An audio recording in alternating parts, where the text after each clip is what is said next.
দিদার পেতে থাকবে, বলুন সুবহানাল্লাহ। আমার ভাই আব্দুল্লাহ বিন যায়েদ আনসারী রাদিয়াল্লাহু তাআলা আনহু নিজের চোখটাকে খুব ভালোবাসতেন, চোখের খুব যত্ন করতেন, চোখে সুরমা লাগাতেন, সবসময় চোখটা পানি দিয়ে ধুতেন। শরীরের গুরুত্বপূর্ণ বস্তুর মধ্যে, গুরুত্বপূর্ণ পার্টের মধ্যে চোখ আছে না? আপনার দুটো চোখ যদি অন্ধ হয়ে যায় সব শেষ। চোখ বন্ধ করুন, দুনিয়া অন্ধকার। কি ভাই ঠিক না?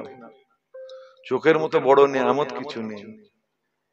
একটা চোখের আল্লাহ রহমত ছাড়া কেউ জান্নাতে যেতে পারবে না। একজন বলবে কিয়ামতের দিনে, কিতাবের মধ্যে এসেছে, আল্লাহ আমি আমল করেছি, তার জন্য তুমি আমাকে জান্নাত কেন দিচ্ছ না? আমাকে জান্নাত দাও, আমি আমলের বিনিময়ে জান্নাত। আমার আল্লাহ বলেন, তোর একটা চোখ তুই দাঁড়িপাল্লায় রাখ, আর তোর সারা জীবনের আমল একটা দাঁড়িপাল্লায় রাখ। ওই চোখের কাছে সারা জীবনের আমলটা, মানে দুনিয়ার সমস্ত আমল ওই চোখের কাছে কি হবে? কম হয়ে যাবে। তোর চোখের পাল্লাটা ভারী হয়ে যাবে, বলুন সুবহানাল্লাহ। এই চোখটা এত বড় নিয়ামত। আল্লাহ চোখে পাপড়ি দিয়েছেন, পর্দা দিয়েছেন, রেটিনা যাতে সুরক্ষিত থাকে। হঠাৎ করে পোকা পড়লে চোখটা বন্ধ হয়ে যাচ্ছে। পোকা পড়ছে, কোনো ভারী জিনিস লাগার আগে চোখ বন্ধ হয়ে যায় না? আপনি চমকে গেলে চোখ বন্ধ হয়ে যায়। আল্লাহ চোখের হিফাজত করে। বাচ্চা ছেলের চোখের সামনে আপনি আগুন নিয়ে যাবেন, আপনার চোখের সামনে আগুন নিয়ে যাবেন, আপনার চোখ কি হবে? মিটমিট করবে। এটা হচ্ছে হেদায়েতে ফিতরি। অটোমেটিক আপনার চোখ বন্ধ হয়ে যাবে, চোখের পাতা। তো আব্দুল্লাহ বিন যায়েদ আনসারী চোখের খুব যত্ন নিতেন, এত নিজের চোখটাকে ভালোবাসতেন, সবসময় সুরমা লাগাতেন, বারবার ধুতেন, পরিষ্কার করতেন। তাকে জিজ্ঞাসা করা হয়েছিল, সাহাবারা জিজ্ঞাসা করেছিলেন, এই আব্দুল্লাহ বিন যায়েদ আনসারী, তুমি তোমার চোখটাকে এত কেন যত্ন করো? তোমার চোখটাকে এত ভালোবাসো কেন? সবাই অনেকে মজা করতেন, যে এত চোখের যত্ন করো কেন? তুমি সবসময় চোখ নিয়ে পড়ে আছো, কি ব্যাপার? ওই সময় আব্দুল্লাহ বিন যায়েদ আনসারী উত্তর দিতেন, ও আমার নবীর সাহাবারা, এই চোখটার কি আমি যত্ন করব না? এই চোখটার কি আমি মায়া করব না? এই চোখটার কি আমি যত্ন করব না? এই চোখ যে আমার রাসূলের দিদার করা, এই চোখে যে আমি আমার নবীকে দেখতে পাই, যে চোখ আমার রাসূলকে দেখায়, ওই চোখটা যে বড় গুরুত্বপূর্ণ, ওই শরীর অঙ্গটা যে বড় গুরুত্বপূর্ণ, তাই আমি এত যত্ন করি, বলুন সুবহানাল্লাহ। আমার রাসূল ইন্তেকাল করলেন। হায় হায়, রাসূল ইন্তেকাল করেছেন, জমিনে কাজ করছিলেন। একজন এসে ছুটতে ছুটতে খবর দিল, এই আব্দুল্লাহ বিন যায়েদ আনসারী, আল্লাহ রাসূল বিসাল পেয়ে গেছেন, অর্থাৎ নবী আমার ইন্তেকাল করে গিয়েছে। সঙ্গে সঙ্গে আব্দুল্লাহ বিন যায়েদ আনসারী জমিনে পড়ে গিয়েছেন, দাঁড়িয়েছিলেন জমিনে, লুটিয়ে পড়েছেন, লুটোপুটি করে কাঁদতে থাকেন। এত কান্না কাঁদেন, চোখের পানিতে সিনা ভিজে যায়, মাটিতে হাত ঠুকতে কাঁদতে থাকেন। হাত মারেন আর কাঁদেন, বুকে হাত মারতে থাকেন আর কাঁদতে থাকেন, ঝরঝর করে কাঁদতে থাকেন। ঝরঝর করে কাঁদতে কাঁদতে হাতটা তুলে আল্লাহ দরবারে দোয়া চান, আয় আল্লাহ রব্বুল আলামিন, আপনি আমাকে অন্ধ করে দিন, আপনি আমাকে কানা করে দিন, আমার চোখের প্রয়োজন শেষ হয়ে গিয়েছে, আমার আর চোখের প্রয়োজন নেই, আল্লাহ আমাকে কানা করে দেন। এই চোখে আমি আমার নবীকে আর দেখতে পাবো না, আমার রাসূলের দিদার পাবো না, রাসূলের নূরানি চেহারা দেখতে পাবো না, এই চোখে আর কোনো মূল্য নেই, আল্লাহ আপনি আমাকে অন্ধ করে দেন। দুনিয়ার কোনো কিছু দেখতে চাই না, দুনিয়ার কোনো নজারা, মা বাপ, পাড়া প্রতিবেশী, সন্তান সন্তানাদি, স্ত্রী, কাউকে দেখতে চাই না। এই চোখ তো শুধু রাসূলুল্লাহকে চায়।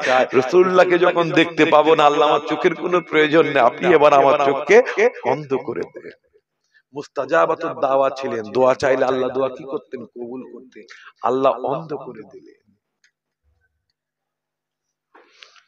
তিনি বলতেন আল্লাহ যদি আমাকে হরিণী চোখ দেন, আল্লাহ যদি বলেন এই আব্দুল্লাহ বিন যায়েদ আনসারী তোমাকে হরিণের চোখ দেব, হরিণের চোখ খুব সুন্দর হয়, তাই কবিরা হরিণের চোখ মানে হরিণের চোখের সাথে প্রেমিকার যারা আশিক লেভেলের মানে কবি আছে তারা প্রেমিকার চোখের বর্ণনা হরিণের চোখের সাথে করে। হরিণী চোখ, হিরিনী জैसा आंख वाली, হরিণের চোখ সুন্দর হয় বলে হরিণের চোখের সাথে তুলনা দেয়। তো তিনি বলতেন আল্লাহ যদি আমাকে বলেন আব্দুল্লাহ বিন যায়েদ আনসারী তোমাকে হরিণী চোখ দেব, নেবে?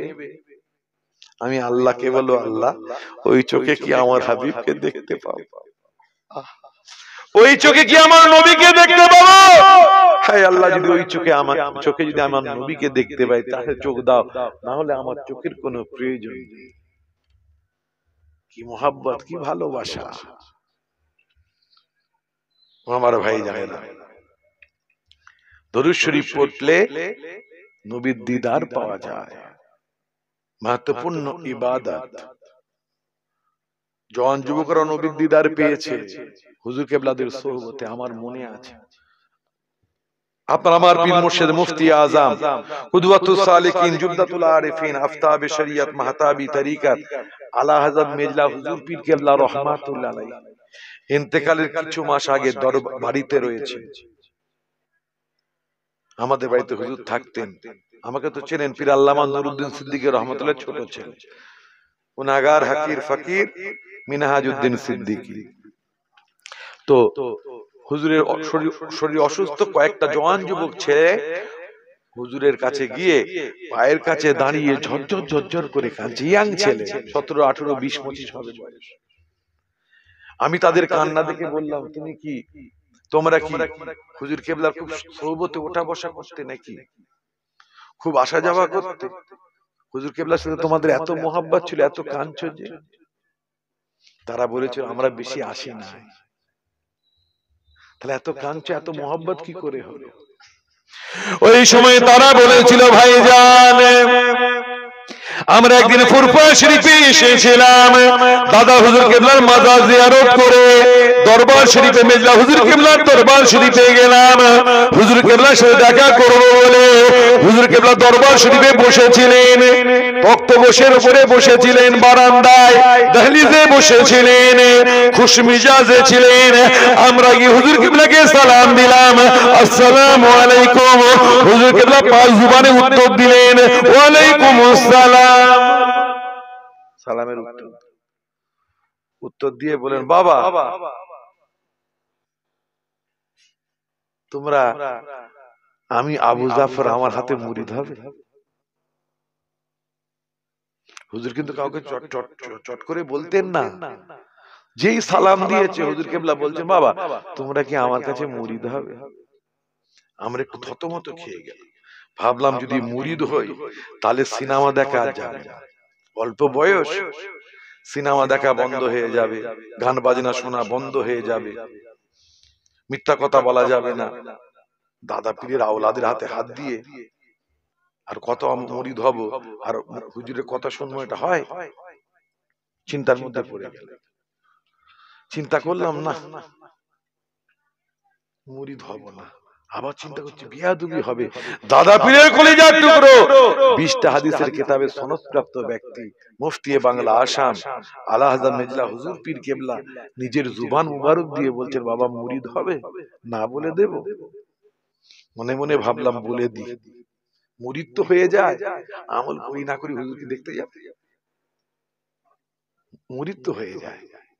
আর যদি আমল না করি পরে বলতে পারবো, 20 বছর 25 বছর 30 বছর পরে আমাদের ছেলেদের বলতে পারবো জানিস দাদা পীরের কলিজার টুকরো মুফতি বাংলা আসাম মেজলা হুজুর পীর কেবলা রহমাতুল্লাহ আলাইহির আমি মুরিদ। এটা তো গর্বের সাথে বলতে পারবো। তাই বললাম মুরিদ হব। হুজুর সঙ্গে সঙ্গে বলেন বাবা মুরিদ হবে, পীরের কথা শুনবে না, এটা তো হবে না। যেটা ভয় পাই সেটাই হুজুর ধরে, বাবা মুরিদ হবে পীরের, আর পীরের কথা শুনবে না এটা তো হতে পারে না। মুরিদ যখন হবে কথা শুনবে তো বাবা। আমরা ভয় খেয়ে বলে উঠলাম জি হুজুর শুনবো। হুজুর পাগড়িটা ফেলে দিলেন, আমাদেরকে মুরিদ করিয়ে দিলেন। মুরিদ করিয়ে দিয়ে বলেন, বাবারা 5 ওয়াক্ত ফরজ নামাজটা আদায় দেবে, 1 মাস ফরজ রোজা রাখবে, মা বাবার খিদমত করবে, হারাম হালাল বেঁচে চলবে, গীবত গিল্লা চুগলখড়ি পরনিন্দা পরচর্চা করবে না, মানুষের সাথে জুলুম করবে না, অন্যায় করবে না, মানুষের হক আদায় দেবে, মা বাবার খিদমত করবে। বাবা বাবারা হারাম কাজ থেকে বিরত থাকবে, মিথ্যা বলবে না, বাবারা নামাজে পড়বে।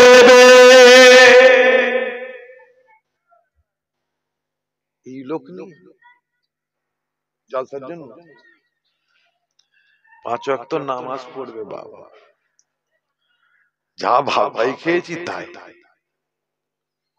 হুজুর কেবলা আমল দিচ্ছেন, এবার খুব বেশি তো দিলেন। বাবা তো আবার এটাও বলে, তোমরা বেশি পারবে না, বেশি নাফিল নামাজ, বেশি নাফিল রোজা করতে হবে, আল্লাহর ফারজিয়াত ওয়াজিবিয়াত গুলো আদায় দেবে। বাবা আমরা বললাম, হুজুর আমরা তো নামাজ পড়তে বলছি, হুজুর আমরা তো নিয়াতই জানি না, সূরা জানি না, সূরা ফাতিহা কিছু মুখস্থ নেই। হুজুর বলেন, বাবা তুমি ওই তোমাদের গ্রামের ইমাম সাহেব মুয়াজ্জিন সাহেবের কাছ থেকে শিখে নেবে, নামাজ শিক্ষার বই নিয়ে যাও, আমার কাছ থেকে দোকানেও আছে, নিয়ে যাও, তোমরা নামাজ শিখবে, দোয়া দুরূদ শিখে নেবে। যতদিন না শিখতে পারছো, যে কোনো নামাজের যেভাবে হুজুর নিয়াত বলে দিতে, কোন ওয়াক্তের কথা বলেছিল আমার মনে নেই, তবে হুজুর যেভাবে বলতেন, মির্জা হুজুরকে ধরুন ফজরের 2 রাকাত ফরজ নামাজ পড়বেন, বাংলায় নিয়াত করতে হবে। কেমন? আয় আল্লাহ, আমি ফজরের 2 রাকাত ফরজ নামাজ কাবার দিকে মুখ করে পড়ছি, আল্লাহ তুমি কবুল করো বলে আল্লাহ হুজুর এইভাবে নিয়াত বলে দিলেন।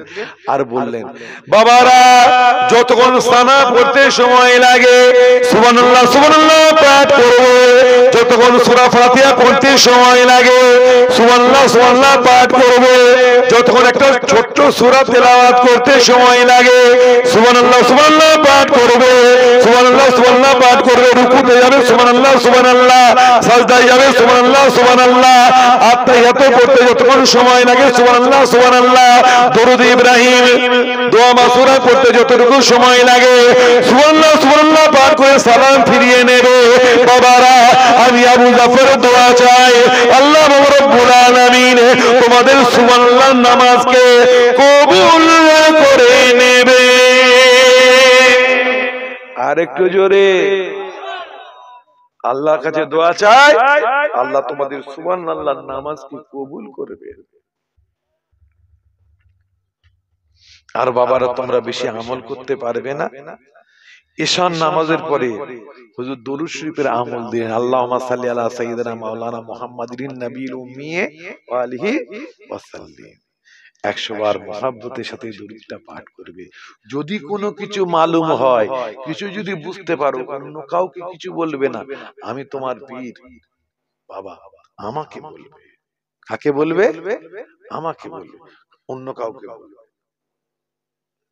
তো ভাইজান হুজুর কেবলা যেভাবে বলেছিলেন চলার চেষ্টা করেছি, ঈশা নামাজ পর 100 বার করে দরুদ শরীফের আমল করেছি।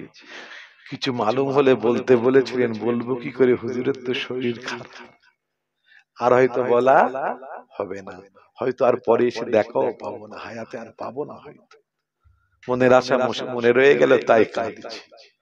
জানার উসিলায় হেদায়েত প্রাপ্ত হলাম, নামাজি হলাম, তা নাকি দুটো কথা আর বলতে পারবো না, তাই খাই।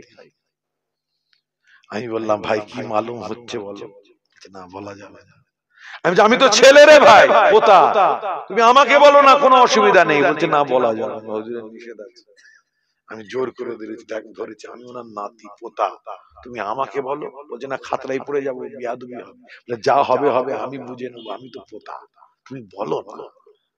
শুনে তো ফেলনি, জোর করে ধরেছি। তখন তারা বলেছিল, ভাইজান হুজুরকে যেভাবে বলেছিলেন ওইভাবে আমল করেছি, সুবহানাল্লাহ সুবহানাল্লাহ পাঠ করে নামাজ পড়েছি, এখন দোয়া দরুদ শিখে গিয়েছি। হুজুর যেভাবে বলেছিলেন গীবত গিল্লা পরনিন্দা পরচর্চা ছেড়ে দিয়েছি, সিনেমা দেখা ছেড়ে দিয়েছি, গান বাজনা ছেড়ে দিয়েছি, 5 ওয়াক্ত নামাজ পড়া ধরেছি, 1 মাস ফরজ রোজা রেখেছি। হুজুর যেমনটি বলেছিলেন তেমনি চলার চেষ্টা করেছি। হুজুরকে লাইসা নামাজের পরে 100 বার দরুদ শরীফের আমল করতে বলেছিলেন, দরুদ শরীফ পাঠ করেছি। কে বলে 10 দিন, কে বলে 20 দিন, কে বলে 25 দিন, কে বলে 35 দিন, কে বলে 41 দিন। আমাদের সাথে আল্লাহ রাসূলের দিদার হয়ে গিয়েছে। আর একটু জোরে। তো দরুদ শরীফ পাঠ করলে নবীর দিদার পাওয়া যায়। দরুদ শরীফ মাহাত্ম্যপূর্ণ ইবাদত, এটা মাথায় রাখবেন। আমার নবীর কুরবান, নবীর সন্তুষ্টি হাসিল হবে দরুদ পাঠ করলে। আমার ভাই জানেরা, যারা হজ পাকে যান, যারা উমরায় যান,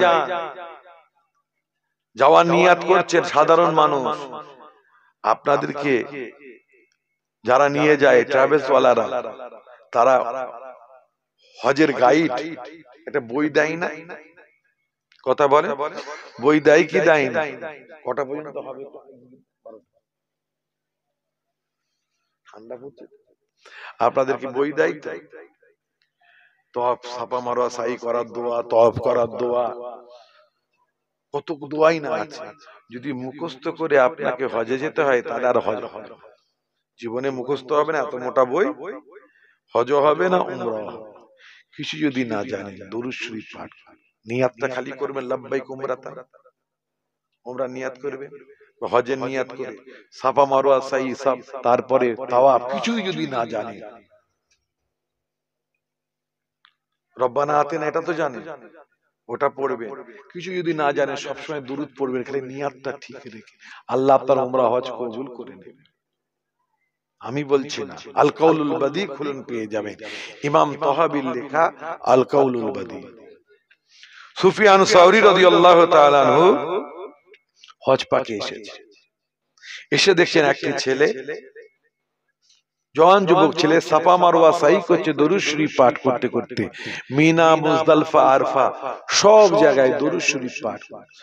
ওই ছেলেটির কাছে সুফিয়ান সাউরি রাদিয়াল্লাহু তাআলা গিয়ে বললেন, আবে ইলমিন তাকুলু হাযা, ও ছেলে, তুমি যে প্রতিটা কদমে কদমে দরুদ শরীফ পাঠ করছো, কোন ইলমের ভিত্তিতে, কোন দলিলের ভিত্তিতে এইরূপ করো?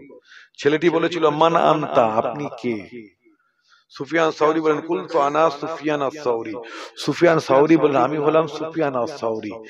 ছেলেটি বলল, জগৎ বিখ্যাত ইমাম আল ইরাকি, যার ইরাকে বাড়ি, ওই সুফিয়ান সাউরি। তো সুফিয়ান সাউরি হুজুর বলেন, হ্যাঁ বাবা, তো বলো না তুমি প্রতিটা কদমে কদমে দুরূদ কেন পাঠ করো? আবে ইলমিন তাকুলু হাযা, কোন ইলমের ভিত্তিতে, কোন জ্ঞানের ভিত্তিতে, কোন দলিলের ভিত্তিতে তুমি এই রূপ করো? ওই সময় ওই জওয়ান যুবক ছেলেটি বলেছিলেন, এই জগৎ বিখ্যাত ইমাম সুফিয়ান সাউরি, আমি গতবারে আমার আম্মাজানকে সাথে নিয়ে আমি হজে এসেছিলাম। আমার আম্মাজানকে সাথে নিয়ে আমি মিনা গেছি, মুজদালিফায় গিয়েছি, আরাফায় গিয়েছি, হজের রুকুন আরকান শুরুত গুলো আদায় দিয়েছি, হজের ফরজিয়াত ওয়াজিবিয়াত গুলো আদায় দিয়েছি। কাবা শরীফ তওয়াফ করতে করতে আমার আম্মাজান আমাকে বললেন, ও বাবা ছেলে, আমার মনের বড় ইচ্ছা, মনের বড় কামনা বাসনা, একটু কাবা ঘরের মধ্যে বসে আল্লাহর ইবাদত করতে চাই। কাবা ঘরের মধ্যে বসে একটু আল্লাহর ইবাদত করতে চাই, আমাকে একটু কাবা ঘরের মধ্যে নিয়ে যাবে?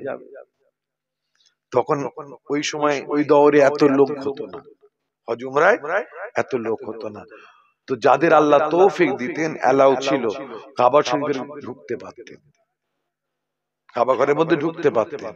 যেমন হাজরে আসওয়াদ সবাই ডাইরেক্ট চুমা দিতে পারে, পারে না। আল্লাহ যাদের তৌফিক দেন তারা চুমা দিতে পারে। কি ভাই, ঠিক না? কথা বলে। তো ভাই আমার, মা আবদার করলো, বেটা মনের বড় ইচ্ছে একটু কাবা ঘরের মধ্যে ঢুকে আল্লাহর ইবাদত করো। ছেলেটা আল্লাহ দরবারে দোয়া চাইতে থাকেন, আয় আল্লাহ রব্বুল আলামিন, আয় পরওয়ারদিগারে বেনিয়াজ, আয় আল্লাহ আমার মায়ের বড় কামনা বাসনা, মনের বড় ইচ্ছা, একটু তোমার ঘরের মধ্যে বসে আল্লাহর ইবাদত করতে চায়, তোমার ইবাদত বান্দাকে তাসবিহ তাহলিল করতে চায়। আল্লাহ আমাকে তৌফিক দিন, আমার মাকে তৌফিক দিন, আমার মুকদ্দার চমকে দিন, আমার আম্মাজানের মুকদ্দার জাগিয়ে দিন, আমি যেন আমার আম্মাজানকে সাথে নিয়ে আল্লাহ তোমার খানা কাবার মধ্যে ঢুকে আল্লাহর ইবাদত যেন করতে পারি। আল্লাহর কাছে দোয়া চাইলেন, আল্লাহ দোয়া কবুল করলেন। বলুন সুবহানাল্লাহ। মাকে নিয়ে যেই কাবা ঘরের মধ্যে ঢুকেছেন, ঢোকা মাত্রই ছেলে অবাক, মায়ের চেহারা কালো হয়ে গেল, গোটা শরীর মুতাভাররাম মুতাগায়্যির হয়ে গেল, শরীরের রং পরিবর্তন হয়ে গেল, শ্বাসকষ্ট আরম্ভ হয়ে গেল, ইহা তাকে এমন অবস্থা মারা যাবে। ছেলেটা ভয় পেয়ে গেছে, আয় আল্লাহ কোন বিয়াদবি হলো না আমার মায়ের দ্বারায়, এ কি অবস্থা।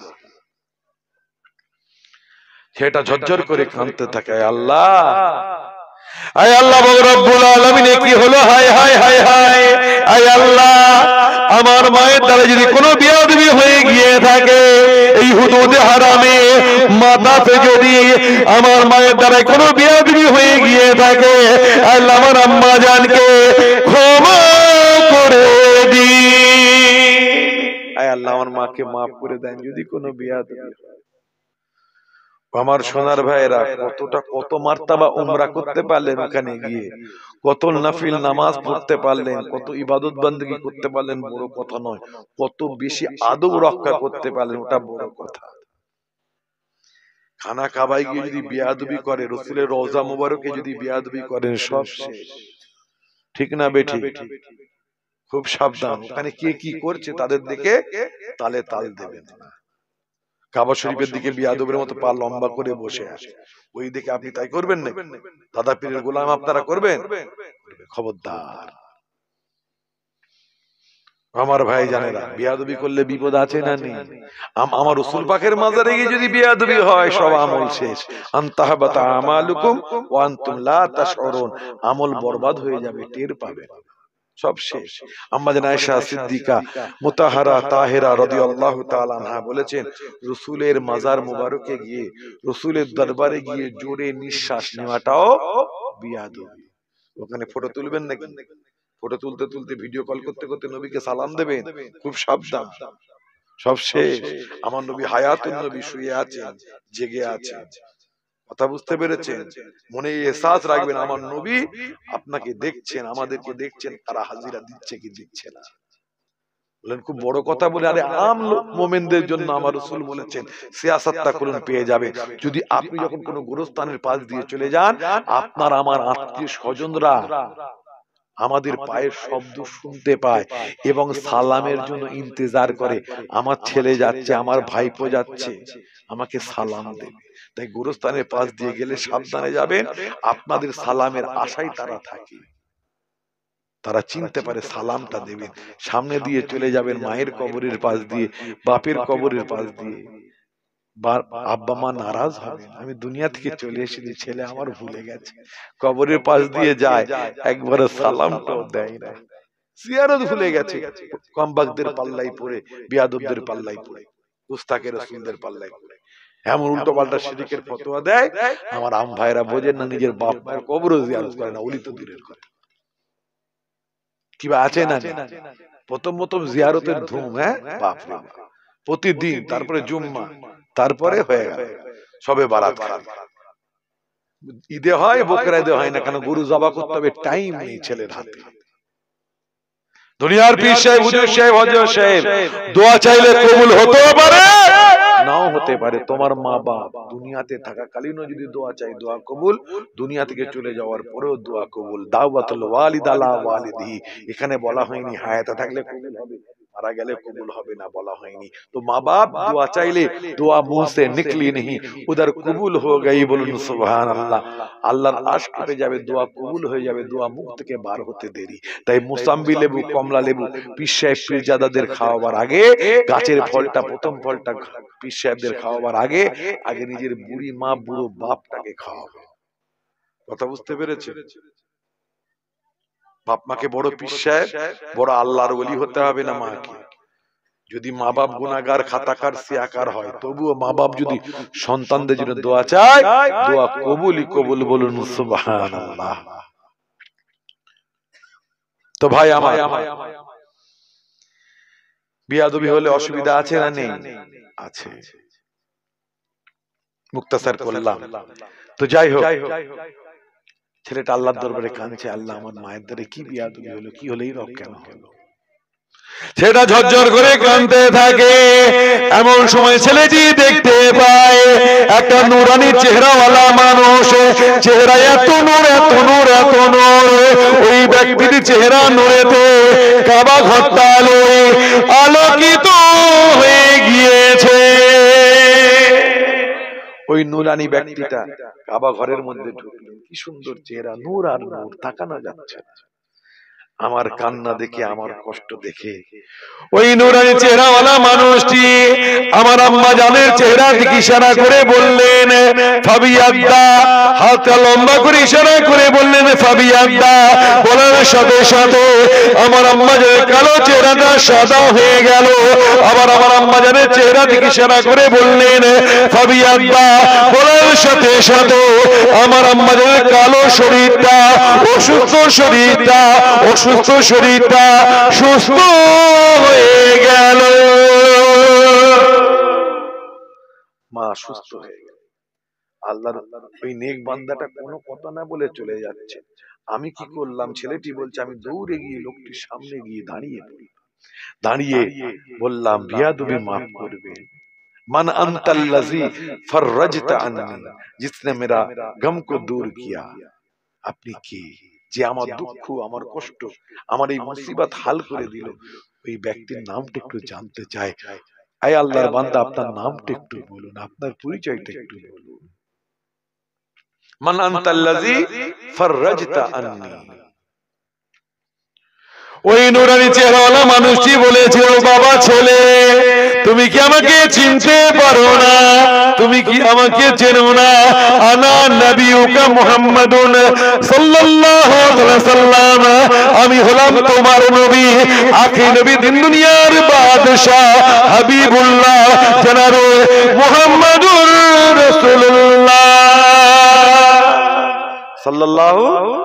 আরেকটু জোরে বলা যাবে না? তুমি তোমার নবীকে চিনতে পারছো না? হুজুর, আমার এত বড় নসিব, আমার আপনার দিদার। হুজুর বলেন, আমার মায়ের এই অবস্থা কেন? কি অন্যায় করেছে আমার মা?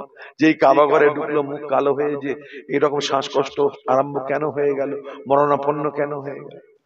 আমার নবী ওই সময় বলেছেন, বাবা তুমি জানো না, তোমার মা না খুব গুনাহগার। এমন গুনাহ নেই যে তোমার মা করে নাই, জঘন্য জঘন্য পাপ করেছে। আল্লাহ পাক রব্বুল আলামিন চাননি তোমার মা কাবা ঘরের মধ্যে ঢুকুক। আল্লাহর পবিত্র স্থান, আল্লাহর খানা কাবা, ওই খানা কাবার মধ্যে তোমার মা দাখিল হয়ে দোয়া চাক, আল্লাহর দরবারে আমল করুক, কোন নেক আমল করুক, আল্লাহ চাননি। এত পাপী তোমার মা। আল্লাহ পাক রব্বুল আলামিন তোমার মাকে পাকড়াও করে দিয়েছে, আযাব এসে গেছে তোমার মায়ের। তবে তোমার আম্মার একটা খুব ভালো নেক আমল ছিল। তোমার আম্মার ওই নেক আমলটি সদা সর্বদা উঠতে বসতে চলতে ফিরতে প্রতিটা কদমে কদমে ওই নেক আমলটি করতেন। একটা কদম আগে বাড়াতেন না যতক্ষণ না পর্যন্ত ওই নেক আমলটি না করতেন। ওই নেক আমলের বদলাটা আজকে আমি নবী দিয়ে দিলাম। আর একটু জোরে। হুজুর, নেক আমল কোনটি? এত পাপ করা সত্ত্বেও ওই নেক আমল করার জন্য আল্লাহ কাবা ঘরের আযাব দিলেন। ওই নেক আমলের জন্য আল্লাহ আমার মাকে এই আল্লাহর গ্রেফট থেকে আপনি ওই নেক আমলের জন্য ছাড়িয়ে নিলেন। নেক আমলটা কি? আমার নবী ওই সময় বলছেন তোমার আম্মা জানের নেক আমলটি হলো তোমার আম্মা জান প্রতিটা কদমে কদমে আমি নবী আমার উপরে দরুদ পাঠ করতেন, বলুন সুবহানাল্লাহ। জুবানটা দরুদে সব সময় ভিজে থাকতো, ওই দরুদের উসিলে আল্লাহ পাকড়াও করে নিয়েছেন। আমি নবী আল্লাহর হুকুমে দরুদ, আমার প্রতি দরুদের সাদকা বদলা হিসেবে আমি তোমার মাকে আল্লাহর পাকড়াও থেকে, আযাব থেকে ছাড়িয়ে দিলাম, বলুন সুবহানাল্লাহ। অর্থাৎ তোমার মা জাহান্নামে যেতেন, আমি জান্নাতি বানিয়ে দিলাম, বলুন সুবহানাল্লাহ। আল্লাহর হুকুমে, বলার প্রয়োজন নেই, আল্লাহর বিনা হুকুমে গাছের পাতাও নড়ে না। তাহলে দুরুদ কত মাহাত্ম্যপূর্ণ ইবাদত। ভূমিকাতেই ওয়াজ আজকে শেষ হয়ে গেল, বেশি ওয়াজ হলো না ভাই। তো যাই হোক, ঠান্ডা পড়ছে, আপনাদেরও কষ্ট হচ্ছে আর আমাদেরও কষ্ট হচ্ছে প্রতিদিন এই ঠান্ডার মধ্যে। তো যাই হোক, আপনাদের আর কষ্ট দেব না। আমি বলে বলে জান্নাতে পাঠাতে পারি না, ওই টেকনিক আমার জানা নেই।